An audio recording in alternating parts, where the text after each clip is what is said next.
Today, Hamas releasing more hostages, including the first American, a 4-year-old girl who actually spent her birthday being held by Hamas.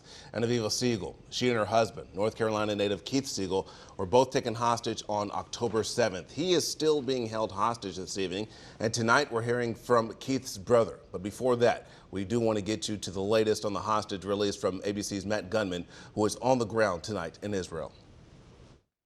17 additional hostages held by Hamas in Gaza for the past 51 days released on Sunday, 14 Israelis and 3 foreign nationals.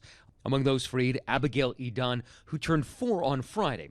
Her parents were murdered on October 7th during that Hamas attack. The White House says she is the first American hostage to be released. She's now safely in Israel, and we continue to press and expect for additional Americans will be released as well. Also on Sunday, Hagar Brodich and her 3 children, 10-year-old Ofri, 8-year-old Yuval, and 4-year-old Uriah, and 84-year-old Alma Avraham, airlifted to a hospital upon her release. Since the 4-day ceasefire began, 58 hostages have been freed by Hamas, 24 on Friday, 13 Israelis and 11 foreign nationals. Then on Saturday, 17 more, including 13 Israelis and 4 Thai nationals. Several children were among those released Saturday, including 9-year-old Irish-Israeli Emily Hand, finally back in her father's arms. Saturday's release was initially delayed, Hamas militants accusing Israel of violating the terms of the ceasefire agreement by not allowing enough aid trucks to enter northern Gaza. The IDF disputing that claim, saying nearly 200 humanitarian trucks entered Gaza on Saturday via the Rafah crossing,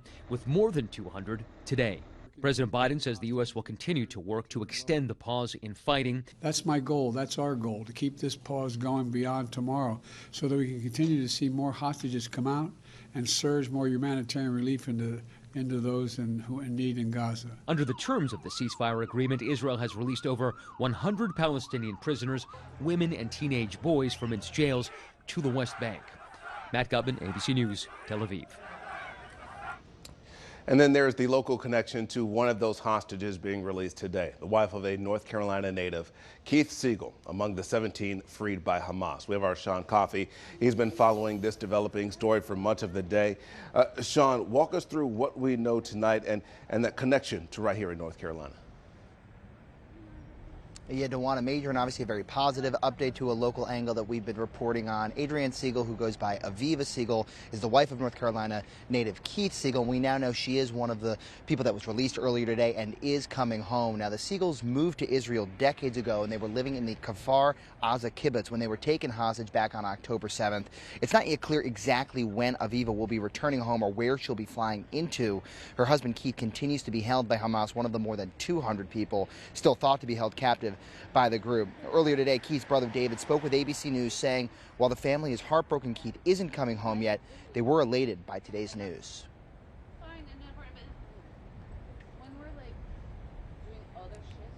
We were overjoyed, couldn't believe it, really. We had prepared ourselves for her not to be on the list based on the information in the news and other information we had received. So I don't know more about how she's doing, her physical well-being, her emotional well-being, but we're just ecstatic. Meantime, North Carolina Senator Ted Budd, who's been negotiating with the Qatari government to leverage their relationship with Hamas to help hostages, released a statement that read in part, quote, "We are pleased that some hostages have been released and are now home with their loved ones. We remain steadfast in our commitment to secure that freedom for North Carolina native Keith Siegel, Omer Nutra, and all hostages illegally held by Hamas terrorists." In that statement, he also called on Qatar to continue using their leverage and pressure Hamas to let the rest of those hostages go. We'll have more coming up on Eyewitness News at 6. For now, live in Durham, Sean Coffey, ABC 11 Eyewitness News.